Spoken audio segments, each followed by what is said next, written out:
Hallelujah. ನಮ್ಮ ಕರ್ತನಾದ ಯೇಸು ಕ್ರಿಸ್ತನ ನಾಮದಲ್ಲಿ ನಿಮ್ಮೆಲ್ಲರಿಗೂ ಶುಭಗಳು. ಬೆಳಗಾಯ್ತು, ಎಚ್ಚರಗೊಂಡಿದ್ದೀರಾ ಎಂದು ನಿಮ್ಮನ್ನು ಎಚ್ಚರಗೊಳಿಸುತ್ತಾ ದೇವರ ಮಾತುಗಳಿಂದ ಅನುದಿನವೂ ನಿಮ್ಮನ್ನು ಬಲಪಡಿಸಬೇಕೆಂದು ಅನುದಿನವೂ ದೇವರ ವಾಕ್ಯದೊಂದಿಗೆ ನಿಮ್ಮ ಬಳಿಗೆ ಬರ್ತಿದ್ದೇನೆ. ನಿಮ್ಮಲ್ಲಿ ಎಷ್ಟೋ ಜನ ಆಸಕ್ತಿಯಿಂದ ಕೇಳಿ ನಂಬಿದವರಾಗಿ ಆತ್ಮಿಕ ಬಲ ಹೊಂದುತ್ತಾ ಇದ್ದೀರಿ ಎಂದು ತಿಳಿಸುತ್ತಾ ಇದ್ದೀರಿ. ಎಷ್ಟೋ ದಿನಗಳಿಂದ ಅನುದಿನದ ಧ್ಯಾನದಲ್ಲಿ ದೇವರ ವಾಕ್ಯವನ್ನು ಕೇಳುತ್ತಾ ಇದುವರೆಗೂ ನಮಗೆ ಒಂದು ವಾಟ್ಸಪ್ ಮೆಸೇಜ್ ಆಗಲಿ, ಒಂದು ಪ್ರೈಸ್ ರಿಪೋರ್ಟ್ ಕಳಿಸದಿದ್ದರೆ ಈಗಲೇ 8939731313 ನಂಬರ್ಗೆ ಈ ಲೈವ್ ಕಾರ್ಯಕ್ರಮ ಮುಗಿಯುವುದರೊಳಗಾಗಿಯೇ ನಿಮ್ಮ ಪ್ರಾರ್ಥನಾ ಮನವಿಗಳನ್ನು, ನೀವು ಎಲ್ಲಿಂದ ವೀಕ್ಷಿಸ್ತಾ ಇದ್ದೀರಿ ಎಂದು ನಿಮ್ಮ ಹೆಸರನ್ನು, ಸಾಧ್ಯವಾದರೆ ಒಂದು ನಿಮ್ಮ ಪಿಕ್ಚರ್ ಜೊತೆಗೆ ವಾಟ್ಸಪ್ ಕಳಿಸಿಕೊಡಿರಿ. ಅದು ಕರ್ತನನ್ನು ಸ್ತುತಿಸಿ ನಿಮಗೋಸ್ಕರ ಪ್ರಾರ್ಥಿಸಲು ಅವಕಾಶ ಕಲ್ಪಿಸಿಕೊಡುತ್ತೆ. ಪ್ರಾರ್ಥನೆ. ಪರಿಶುದ್ಧ ದೇವರೇ, ಮತ್ತೊಂದು ಸಾರಿ ನಿಮ್ಮ ಮಾತಿಗೋಸ್ಕರ ನಾವು ಕಾದುಕೊಂಡಿದ್ದೇವೆ. ನಮ್ಮೆಲ್ಲರೊಂದಿಗೆ ಮಾತಾಡಿರಿ ಎಂದು ಕ್ರಿಸ್ತನ ನಾಮದಲ್ಲಿ ಬೇಡುತ್ತೇನೆ ತಂದೆಯೇ, ಆಮೇನ್. ಹೇಗಿದ್ದೀರಿ ಪ್ರೇರೆ? ಎಲ್ಲರೂ ಚೆನ್ನಾಗಿದ್ದೀರಾ? ಪರಿಸ್ಥಿತಿಗಳು ನೋಡುವಾಗ ಎಲ್ಲವೂ ಅಯೋಮಯವಾಗಿವೆ ಮತ್ತು ಗಾಢಾಂಧಕಾರ ಕವಿದುಕೊಂಡಿರುವಂತೆ ಕಾಣುತ್ತಿವೆ. ಪ್ರಪಂಚದ ಪರಿಸ್ಥಿತಿಗಳು, ದೇಶದ ಪರಿಸ್ಥಿತಿಗಳು, ಎಲ್ಲಿ ನೋಡಿದರೂ ಸಹ ಅಕ್ರಮ ವಿಸ್ತರಿಸಿಕೊಳ್ಳುವುದು, ದೌರ್ಜನ್ಯ ವಿಸ್ತರಿಸಿಕೊಳ್ಳುವುದು, ಅನ್ಯಾಯಗಳು, ಮೋಸಗಳು ಹೆಚ್ಚಾಗುವುದನ್ನು ನೋಡ್ತಿದ್ದೇವೆ. ಇಂತಹ ಭಯಂಕರವಾದ ದಿನಮಾನಗಳಲ್ಲಿ ಏನು ಜರುಗುತ್ತದೋ, ಏನಾಗುತ್ತದೋ ಎನ್ನುವಂತಹ ಆ ಒಂದು ಆಂಗ್ಸೈಟಿಯಲ್ಲಿ ಮನುಷ್ಯರು ಅಯೋಮಯದ ಪರಿಸ್ಥಿತಿಯಲ್ಲಿರುವುದನ್ನು ನೋಡ್ತಿದ್ದೇವೆ. ನಿಜವೇ ಅಲ್ಲವೋ? ನಮಗೇನು ಗೊತ್ತು ನಾಳೆ ಏನಾಗ್ತದೆಂದು? ನಮಗೆ ನಿನ್ನೆ ಕುರಿತು ಮಾತಾಡಂದ್ರೆ ಮಾತಾಡ್ಬೋದು, ಆದರೆ ನಾಳೆ ಬಗ್ಗೆ ಏನು ಮಾತಾಡ್ಲಿಕ್ಕಾಗುತ್ತೆ ಹೇಳಿ? ನಾವು ಹೇಳಿದಂತೆಯೇ ನಡೆಯುತ್ತದೋ? ನಾವು ಅಂದುಕೊಂಡಂತೆ ಎಲ್ಲವೂ ಇರುತ್ತದೋ? ಅದಕ್ಕಾಗಿಯೇ ಮನುಷ್ಯರು ಯಾವುದ್ಯಾವುದೋ ಸುಮ್ಮನೆ ಊಹಿಸಿಕೊಂಡು ಏನೇನೋ ಆಸೆ ಇಟ್ಟುಕೊಂಡು ಮನುಷ್ಯ ಮುಂದೆ ಹೋಗಬಹುದು. ಆದರೆ ಇಂತಹ ಪರಿಸ್ಥಿತಿಗಳಲ್ಲಿ ಒಂದು ಅಸ್ಥಿರತೆ ಪ್ರತಿ ಮನುಷ್ಯನಿಗೂ, ಪ್ರತಿ ಸರ್ಕಾರವನ್ನು, ಪ್ರತಿ ದೇಶವನ್ನು ಬೆನ್ನಟ್ಟುವಂತೆ ಕಾಣುತ್ತದೆ. ಇಂತಹ ಪರಿಸ್ಥಿತಿಯಲ್ಲಿ ನಮ್ಮ ಯೇಸುವನ್ನು ನಾವು ನಂಬುವುದಾದರೆ ಆತನು ಮಹಾ ಸೃಷ್ಟಿಕರ್ತ, ಅನಂತನಾದ ದೇವರು, ಆದಿಯೂ ಅಂತ್ಯವೂ ಆಗಿದ್ದಾನೆ. ನಿನ್ನೆ ಇದ್ದಂತೆ ನಿತ್ಯ ನಿರಂತರಕ್ಕೂ ಒಂದೇ ರೀತಿಯಾಗಿರುವ ಆತನಾಗಿದ್ದಾನೆ. ಯುಗ ಯುಗಗಳವರೆಗೂ ದೇವರಾಗಿರುವ ಆತನಿಗೆ ಸರ್ವವೂ ಗೊತ್ತಲ್ಲವೇ? ನಾವು ನಮ್ಮ ಭವಿಷ್ಯದ ಬಗ್ಗೆ ದಿಗುಲು ಪಡದೆ ನಮ್ಮ ಕರ್ತನಾದ ಯೇಸುವಿನ ಮೇಲೆ ನಂಬಿಕೆ ಇಡುವುದಾದರೆ ಆತನು ಅದ್ಭುತವಾಗಿ ನಡೆಸುತ್ತಾನೆ. ಆತನ ವಾಕ್ಯ ಓದುವಾಗ ನಮಗೆ ಆಧರಣೆ ಉಂಟಾಗುತ್ತೆ. ಬೇಕಾದರೆ ನೋಡಿ, ಯೆಶಾಯನ ಪುಸ್ತಕ 42ನೇ ಅಧ್ಯಾಯ 16ನೇ ವಚನ ಓದುತ್ತಿದ್ದೇನೆ. ಕುರುಡರನ್ನು ನೆಪ್ಪಿಲ್ಲದ ಮಾರ್ಗದಲ್ಲಿ ಬರಮಾಡುವೆನು, ಅವರಿಗೆ ಗೊತ್ತಿಲ್ಲದ ದಾರಿಗಳಲ್ಲಿ ಅವರನ್ನು ನಡೆಸುವೆನು. ಏನಂತೆ? ಅವರಿಗೆ ಗೊತ್ತಿಲ್ಲದ ಮಾರ್ಗದಲ್ಲಿ ಕುರುಡರನ್ನು ಬರಮಾಡುವೆನು. ನಾವೇನಾದರೂ ಕುರುಡರೋ ಅನ್ನಬೇಡಿ. ಒಮ್ಮೆ ಯೇಸುವಿಗೆ ಫರಿಸಾಯರು ಹಾಗೆಯೇ ಹೇಳಿದರು. ಈ ಕಣ್ಣುಳ್ಳಂಥವನು ನೋಡಲಾರದವನು, ಕಣ್ಣಿಲ್ಲದವನು ನೋಡುತ್ತಿದ್ದಾನೆ ಎಂಬುದಾಗಿ ಹುಟ್ಟು ಕುರುಡನಿಗೆ ಕಣ್ಣು ಕೊಟ್ಟ ಸಂದರ್ಭದಲ್ಲಿ ಯೇಸು ಹೇಳಿರುವ ಮಾತಿಗೆ, ಹಾಗಾದರೆ ನಾವು ಕುರುಡರಾಗಿದ್ದೇವೋ ಎಂದು ಯೇಸುವಿಗೆ ಫರಿಸಾಯರು ಕೇಳ್ತಾರೆ. ಈ ದಿನವೂ ಕೂಡ ನಮಗೆ ಕುರುಡರು ಅನ್ನುವಾಗ ನಮ್ಮ ಕಣ್ಣುಗಳೆಲ್ಲ ಚೆನ್ನಾಗೇ ಇರಬಹುದು, ಆದರೆ ನಾವು ದೂರದೃಷ್ಟಿ ಇಲ್ಲದೆ ಇರುವಾಗ, ಮುಂದೆ ಇರುವವುಗಳನ್ನು ಅರಿಯದೇ ಇರುವಾಗ ಅದು ಕೂಡ ಅಂಧಕಾರದಲ್ಲಿ ಇದ್ದ ಹಾಗೆ ತಾನೆ. ಅದಕ್ಕೆ ಅನ್ನುತ್ತೇವಲ್ಲವೇ, ಎಲ್ಲವೂ ಅಯೋಮಯವಾಗಿದೆ, ಏನಾಗುತ್ತದೋ ಅರಿಯಲಾರದಂತಹ ಪರಿಸ್ಥಿತಿಯಲ್ಲಿ ಇದ್ದೇವೆ ಎಂದು ಹೇಳ್ತೇವಲ್ಲವೇ? ಅಂಥವರಿಗೆ ನನ್ನ ಪರಿಸ್ಥಿತಿ ಅಯೋಮಯವಾಗಿದೆಯಲ್ಲವೇ? ನನ್ನ ಭವಿಷ್ಯ ಗೊತ್ತಾಗ್ತಾ ಇಲ್ಲವಲ್ಲವೇ? ಮಕ್ಕಳ ಭವಿಷ್ಯ ಏನಾಗುತ್ತದೆಂದು ಗೊತ್ತಾಗ್ತಿಲ್ಲವಲ್ಲವೇ? ನಾನು ಏನಾಗುತ್ತೇನೋ ಗೊತ್ತಿಲ್ಲವಲ್ಲವೇ ಎಂದು ಹೀಗೆ ಕುಗ್ಗಿ ಹೋಗುವಂಥವರ ಕಣ್ಣು ಮುಂದೆ ಗೊಂದಲಗಳ ಹೊರತಾಗಿ, ಲೋಕ ಕಾರ್ಯಗಳ ಹೊರತಾಗಿ ದೇವರ ಸಂಕಲ್ಪ ನೋಡಲಾರದಂಥವರಿಗೆ ಕರ್ತನು ತನ್ನ ಪ್ರಣಾಳಿಕೆಗಳನ್ನು, ತನ್ನ ಸಂಕಲ್ಪಗಳನ್ನು, ತನ್ನ ಉದ್ದೇಶಗಳನ್ನು ತೋರಿಸುತ್ತೇನೆ ಅನ್ನುತ್ತಾರೆ. ನಿಮಗೆ ಗೊತ್ತಿಲ್ಲದ ಮಾರ್ಗದಲ್ಲಿ ನಾನು ನಿಮ್ಮನ್ನು ನಡೆಸುತ್ತೇನೆ, ನೀವರಿಯದ ಮಾರ್ಗದಲ್ಲಿ ನಿಮ್ಮನ್ನು ನಡೆಸುತ್ತೇನೆ ಅನ್ನುತ್ತಾರೆ. ನೀವು ಊಹಿಸಲಾರದ ಸ್ಥಾನಕ್ಕೆ ನಿಮ್ಮನ್ನು ನಾನು ಹೆಚ್ಚಿಸುತ್ತೇನೆ. ಎಂಥ ದೊಡ್ಡ ದೇವರು ನಮಗಿದ್ದಾರೆ ನೋಡಿ. ದಿಗುಲು ಪಡಬೇಡಿ. ಇನ್ನು ಇಷ್ಟೇ ಎಂಬುದಾಗಿ ಫುಲ್ ಸ್ಟಾಪ್ ಹಾಕಿಕೊಳ್ಳಬೇಡಿ ನಿಮ್ಮ ಜೀವಿತಕ್ಕೆ. ನನ್ನ ಕತೆ ಮುಗಿದೋಯ್ತು ಎಂಬ ಮಾತುಗಳಾಡುತ್ತಾ ಕುಗ್ಗಿ ಹೋಗಬೇಡಿರಿ. ನಿಮ್ಮ ಭವಿಷ್ಯ ನಿಮಗೆ ಗೊತ್ತಿಲ್ಲದೇ ಇರುವಾಗ ಕರ್ತನ ಕೈಗೆ ನೀವು ಒಪ್ಪಿಸಿಕೊಳ್ಳುವುದಾದರೆ ನಿಮಗೆ ಮೇಲುಕರವಾಗಿರುವವುಗಳನ್ನು ಆತನು ಕೂಡಿಸಿಟ್ಟಿದ್ದಾರೆ ಎಂಬ ಸಂಗತಿ ನೀವು ಗುರುತಿಸುತ್ತೀರಿ. ಅವರು ಅರಿಯದ ಮಾರ್ಗದಲ್ಲಿ ಕುರುಡರನ್ನು ಬರಮಾಡುವೆನು, ಅವರಿಗೆ ಗೊತ್ತಿಲ್ಲದ ಮಾರ್ಗದಲ್ಲಿ ಅವರನ್ನು ನಡೆಸುವೆನು. ಅವರ ಮುಂದೆ ಕತ್ತಲೆಯನ್ನು ಬೆಳಕು ಮಾಡಿ, ಏನಂತೆ ಕತ್ತಲೆಯನ್ನು ಬೆಳಕನ್ನಾಗಿ ಮಾಡಿ. ಈಗ ಸೆನ್ಸರ್ ಲೈಟ್ಸ್ಗಳು ಬಂದಿವೆ, ನಿಮಗೆ ಗೊತ್ತಲ್ಲವೇ?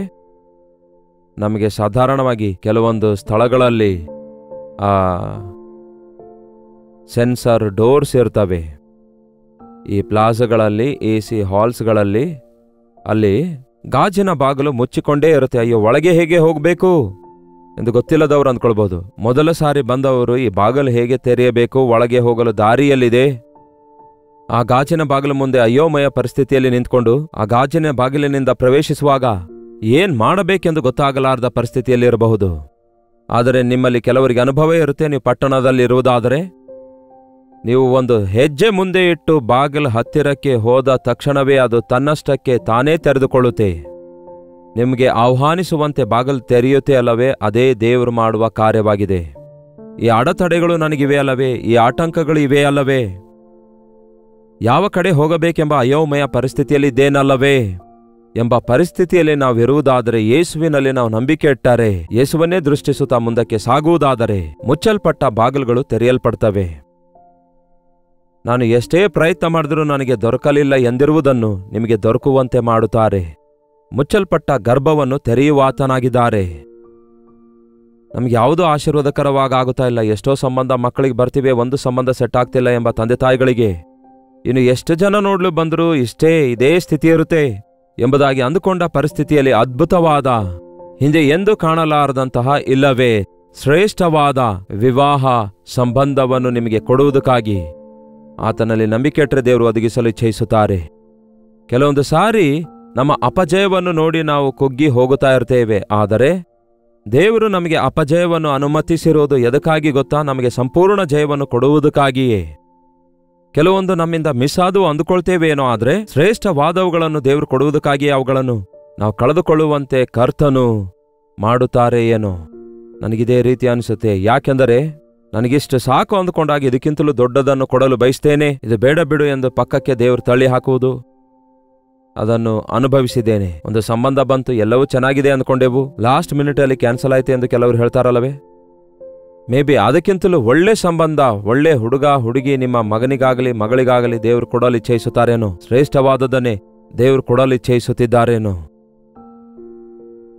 ಅದನ್ನೇ ಇಲ್ಲಿ ಕರ್ತನು ಹೇಳುತ್ತಾ ಇದ್ದಾರೆ. ನಾನು ಕುರುಡರನ್ನು ನಡೆಸುವೆನು, ನಾನು ಅವರಿಗೆ ಗೊತ್ತಿಲ್ಲದ ದಾರಿಯಲ್ಲಿ ಅವರನ್ನು ನಡೆಸುವೆನು, ಅವರಿಗೆ ಅವರ ಕತ್ತಲೆಯನ್ನು ಬೆಳಕನ್ನಾಗಿ ಮಾಡುವೆನು.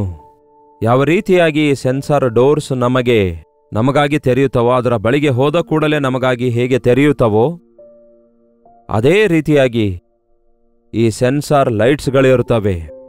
ಈ ಕರೆಂಟ್ ಕನ್ಸೆಪ್ಷನ್, ಈ ಕರೆಂಟ್ ರೇಟ್ಸ್ಗಳೆಲ್ಲ ಹೆಚ್ಚಾಗ್ತಿವೆ ಅಲ್ಲವೇ? ಸ್ವಲ್ಪ ಉಳಿತಾಯ ಮಾಡಬೇಕು, ಲೈಟ್ಸ್ ಬಂದ್ ಮಾಡಬೇಕು, ಆನ್ ಮಾಡಬೇಕು. ಬಂದ್ ಮಾಡೋದು ಬಹಳ ಕಷ್ಟ. ಕೆಲವರು ಆನ್ ಮಾಡಲು ಇಷ್ಟಪಡ್ತಾರೆ, ಆದರೆ ಆಫ್ ಮಾಡುವುದನ್ನು ಮರೆತು ಹೋಗ್ತಾರೆ. ಸೊ ಈ ದಿನಮಾನಗಳಲ್ಲಿ ಸೆನ್ಸರ್ ಲೈಟ್ಸ್ ಬಂದಿರೋದ್ರಿಂದ ಏನಾಗ್ತಾ ಇದೆ ಗೊತ್ತಾ?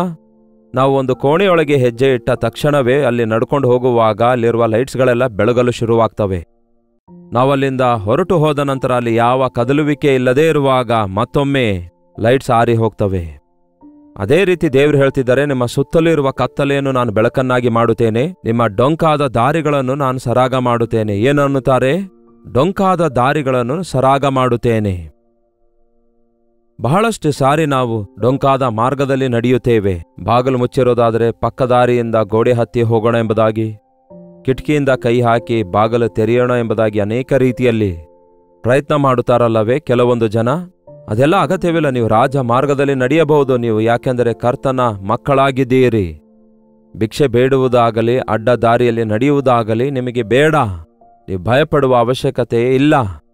ಕರ್ತನಲ್ಲಿ ನಂಬಿಕೆ ಇಟ್ಟ ನಾವು ಯಾವುದಕ್ಕೂ ಭಯಪಡುವ ಅಗತ್ಯವಿಲ್ಲ.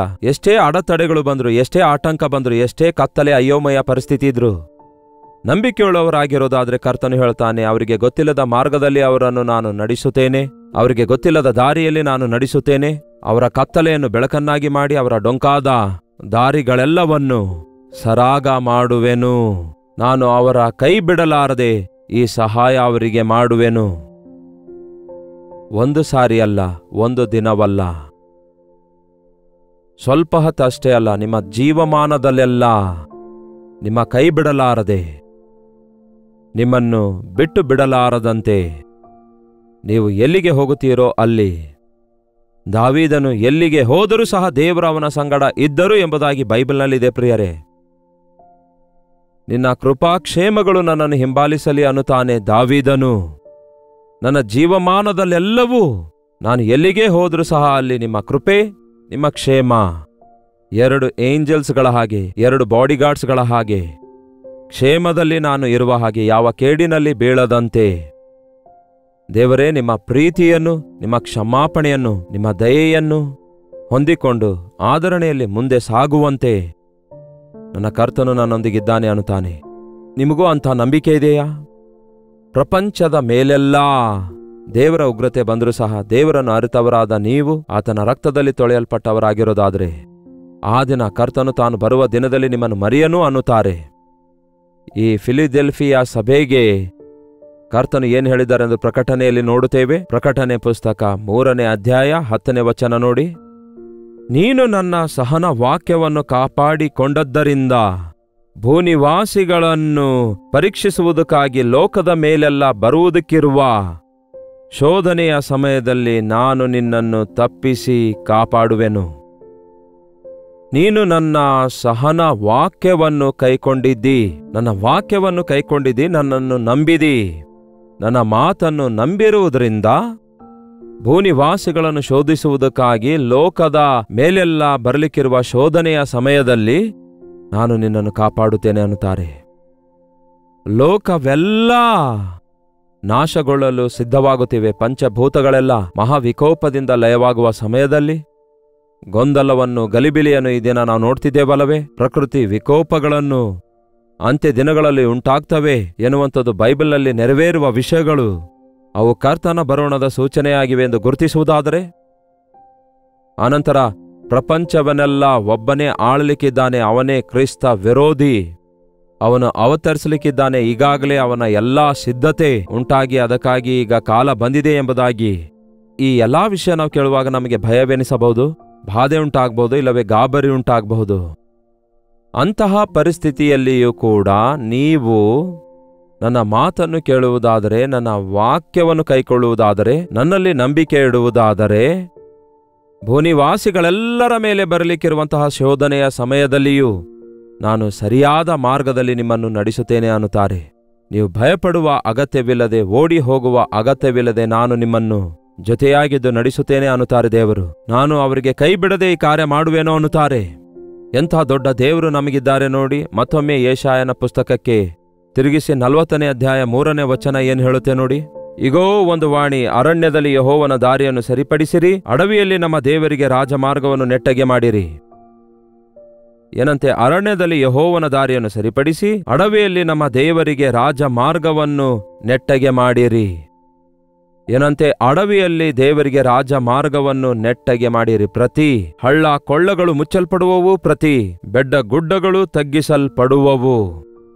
ಮಲೆನಾಡು ಬಯಲು ಸೀಮೆಯಾಗುವುದು, ಕೊರಕಲ ನೆಲವು ಸಮವಾಗುವುದು, ಯೆಹೋವನ ಮಹಿಮೆಯು ಗೋಚರವಾಗುವುದು. ಏರಿಳಿತದಿಂದ ಕೂಡಿರುವ ಬದುಕನ್ನೇ ನಾವು ಸಾಗಿಸುತ್ತಾ ಇದ್ದೇವೆ. ಬೆಟ್ಟದ ಮೇಲಿರುವ ಅನುಭವ ಸ್ವಲ್ಪ ಹೊತ್ತಿದ್ರೆ, ತಗ್ಗಿನಲ್ಲಿ ಕುಗ್ಗಿ ಹೋಗಿರುವ ಅನುಭವ ಸ್ವಲ್ಪ ಹೊತ್ತಿರ್ತಿವೆ. ನಾವು ಹಾದು ಹೋಗುವ ಮಾರ್ಗ ಸರಳವಾದ ಮಾರ್ಗವಲ್ಲ. ಆದರೆ ಕರ್ತನು ನಿಮ್ಮ ಸಂಗಡ ಇರುವಾಗ, ಕರ್ತನು ನಿಮ್ಮ ಸಂಗಡ ಬರುತ್ತಾ ಇರುವಾಗ ನಿಮ್ಮ ಮಾರ್ಗವು ಸರಾಗ ಮಾಡಿ ಹಳ್ಳ ಕೊಳ್ಳಗಳನ್ನು ಮುಚ್ಚುತ್ತಾರೆ, ಸರಳ ಮಾರ್ಗದಲ್ಲಿ ನಿಮ್ಮನ್ನು ನಡೆಸುತ್ತಾರೆ ಎಂಬುದಾಗಿ ವಾಗ್ದಾನ ಮಾಡುತ್ತಿದ್ದಾರೆ. ನಿಮ್ಮ ಮಾರ್ಗಗಳು ಎಷ್ಟೇ ಭಯಂಕರವಾಗಿಯೂ ಕತ್ತಲೆಮಯವಾಗಿದ್ರೂ ಸಹ, ಭಯ ಆಂದೋಲನೆ ಉಂಟು ಮಾಡುವವುಗಳಾಗಿದ್ರೂ ಸಹ, ಭವಿಷ್ಯವಿದ್ರೂ ಕೂಡ ಕರ್ತನು ಈ ದಿನ ನಿಮ್ಮ ಭಯ ತೊಲಗಿಸಿ ಬಿಡ್ತಿದ್ದಾರೆ. ನನ್ನನ್ನು ನಂಬಿರೋದ್ರಿಂದ, ನನ್ನ ವಾಕ್ಯ ನೀವು ಕೈಕೊಂಡಿರೋದ್ರಿಂದ, ನಾನು ನಿಮ್ಮ ಸಂಗಡ ಇರುವುದರಿಂದ, ನಾನು ನಿಮ್ಮ ಮುಂದೆಯೂ ಇರುತ್ತೇನೆ, ನಿಮ್ಮ ಹಿಂದೆಯೂ ಇರುತ್ತೇನೆ, ನನ್ನ ಮಹಿಮೆಯನ್ನು ನಾನು ಕಳುಹಿಸಿಕೊಡುತ್ತೇನೆ ಎಂದು ಹೇಳಿರುವ ಕರ್ತನ ಮಾತುಗಳು ನಮಗಿರುವಾಗ, ಯಾವುದು ಏನೇ ಆಗಲಿ, ಯಾರು ಹೇಗೇ ಇರಲಿ, ಯಾವುದು ಏನೇ ಆಗಲಿ, ನಮ್ಮೊಂದಿಗೆ ಕರ್ತನು ಇರುವುದರಿಂದ ನಾವು ಆಶ್ಚರ್ಯಕರವಾದ ಮಾರ್ಗಗಳಲ್ಲಿ, ಕ್ಷೇಮಕರವಾದ ಮಾರ್ಗಗಳಲ್ಲಿ, ಸುರಕ್ಷಿತವಾದ ಮಾರ್ಗಗಳಲ್ಲಿ, ಸರಳವಾದ ಮಾರ್ಗಗಳಲ್ಲಿ ಕರ್ತನು ನಮ್ಮನ್ನು ನಡೆಸುತ್ತಾರೆ. ಅದಕ್ಕಾಗಿ ಈ ದಿನ ನಮ್ಮನ್ನು ನಾವು ಕರ್ತನಿಗೆ ಒಪ್ಪಿಸಿಕೊಡೋಣ. ದೇವರಲ್ಲಿ ನಂಬಿಕೆ ಇಟ್ಟವರಾಗಿ ಪ್ರತಿ ವಿಧವಾದ ಭಯವನ್ನು ಬಿಟ್ಟುಬಿಟ್ಟು ನೋಡಿ. ಅದೇ ಸಮಯದಲ್ಲಿ ನಿರ್ಲಕ್ಷ್ಯರಾಗಿರಬೇಡಿ. ನಿಜವೇ ಕರ್ತನ ಬರುಣದ ದಿನಗಳು ಅತ್ಯಂತ ಭಯಂಕರವಾದ ದಿನಗಳಾಗಿರಲಿಕ್ಕಿವೆ. ಕರ್ತನನ್ನು ಅರಿತಿರುವಂತಹ ನಾವು ಎಚ್ಚರವಾಗಿರಬೇಕು. ಆತನಲ್ಲಿಯೇ ನಿರೀಕ್ಷೆಯುಳ್ಳವರಾಗಿರುವುದಾದರೆ ನಾವು ಭಯಪಡುವ ಅವಶ್ಯಕತೆ ಇಲ್ಲ ಎನ್ನುವಂಥದ್ದು ಗ್ರಹಿಸಿಕೊಳ್ಳೋಣ. ಕರ್ತನೇ, ನನ್ನ ಡೊಂಕಾದ ಮಾರ್ಗಗಳನ್ನು ಸರಿಪಡಿಸಿರಿ, ನನ್ನ ಏರಿಳಿತಗಳನ್ನು ಸರಿಪಡಿಸಿರಿ, ಸರಳ ಮಾರ್ಗದಲ್ಲಿ ನಮ್ಮನ್ನು ನಡೆಸಿರಿ. ಆಶ್ಚರ್ಯ ಕಾರ್ಯಗಳನ್ನು ನಮ್ಮ ಮಾರ್ಗದಲ್ಲಿ ನಾವು ನೋಡುವ ಹಾಗೆ ನೀವು ನಮ್ಮ ಜೊತೆಯಾಗಿರಿ. ಎಲ್ಲದಕ್ಕಿಂತಲೂ ಮಿಗಿಲಾಗಿ ದೇವರೇ, ನೀವು ನಮ್ಮ ಕೈಯನ್ನು ಬಿಡಲಾರದೆ ಈ ಕಾರ್ಯವನ್ನು ನಮಗೋಸ್ಕರ ನೆರವೇರಿಸಿರಿ ಎಂಬುದಾಗಿ ಪ್ರಾರ್ಥನೆ ಮಾಡಿಕೊಳ್ಳೋಣವೇ? ಬನ್ನಿ ಪ್ರಾರ್ಥಿಸೋಣ. ಪರಿಶುದ್ಧ ದೇವರೇ, ಪ್ರೀತಿಯುಳ್ಳ ತಂದೆಯೇ, ಮತ್ತೊಂದು ಸಾರಿ ನಮ್ಮನ್ನು ನೋಡಿರಿ ದೇವರೇ. ದಿನಾಲು ಒಂದಲ್ಲ ಒಂದು ಹೋರಾಟಗಳೊಂದಿಗೆ ಸಾಗುತ್ತಾ ಇರುವಾಗ, ಅನೇಕ ಸಾರಿ ನಿಂತು ಹೋಗುತ್ತಿರುವಾಗ, ಕುಗ್ಗಿ ಹೋಗುತ್ತಿರುವಾಗ, ಇದುವರೆಗೂ ನಮ್ಮನ್ನು ಮೇಲೆ ಕೆತ್ತುತ್ತಾ ಮೇಲಿಂದ ಮೇಲೆ ನಮ್ಮ ಕೈಯನ್ನು ಹಿಡಿದುಕೊಂಡು ನಡೆಸುತ್ತಾ ಬಂದಿದ್ದೀರಿ. ನಿಮ್ಮ ಸಾಕ್ಷಿಗಳಾಗಿ ಜೀವಿಸುವಂತೆ ಮಾಡಿದ್ದಕ್ಕಾಗಿ ನಿಮಗೆ ವಂದನೆಗಳು. ನಮ್ಮ ಭವಿಷ್ಯದ ಕುರಿತಾದ ಅಯೋಮಯದ ಪರಿಸ್ಥಿತಿ, ಪ್ರಪಂಚವೆಲ್ಲವೂ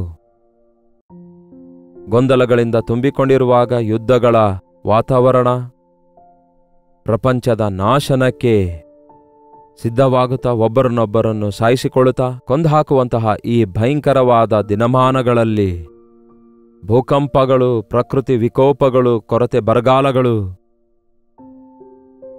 ಆರ್ಥಿಕ ದೃಢತೆ ಬಿದ್ದೋಗಿದೆ ಎಂದು ಕೇಳಿಸಿಕೊಳ್ಳುವುದು ಕೇಳಿ ಅನೇಕರು ಗೊಂದಲಕ್ಕೊಳಗಾಗ್ತಿದ್ದಾರೆ. ಆದರೆ ನಿಮ್ಮಲ್ಲಿ ನಂಬಿಕೆ ಇಟ್ಟ ನಮಗೆ ಯಾವ ಅಪಾಯ ಉಂಟಾಗೋದಿಲ್ಲ. ಇಕ್ಕಟ್ಟಲ್ಲಿ ವಿಶಾಲತೆ ಉಂಟು ಮಾಡುವ ದೇವರು ನೀವಾಗಿದ್ದೀರಿ. ಕೊರತೆಯಲ್ಲಿ ಸಮೃದ್ಧಿ ಅನುಗ್ರಹಿಸುವ ದೇವರಾಗಿದ್ದೀರಿ ಎಂದು ನಿಮ್ಮಲ್ಲಿ ನಂಬಿಕೆ ಇಡುತ್ತೇವೆ. ನಿಮ್ಮ ನಾಮದಲ್ಲಿ ನಾವು ನಂಬಿಕೆಟ್ಟವರಾಗಿ ಆತ್ಮಿಕ ಜೀವಿತದಲ್ಲಿ ಮುಂದಕ್ಕೆ ಸಾಗುವ ಹಾಗೆ ನಮ್ಮ ಪ್ರತಿಯೊಬ್ಬರಿಗೂ ಸಹಾಯ ಮಾಡಿರೆಂದು ಕ್ರಿಸ್ತನ ನಾಮದಲ್ಲಿ ಬೇಡುತ್ತೇನೆ ತಂದೆಯೇ, ಆಮೇನ್.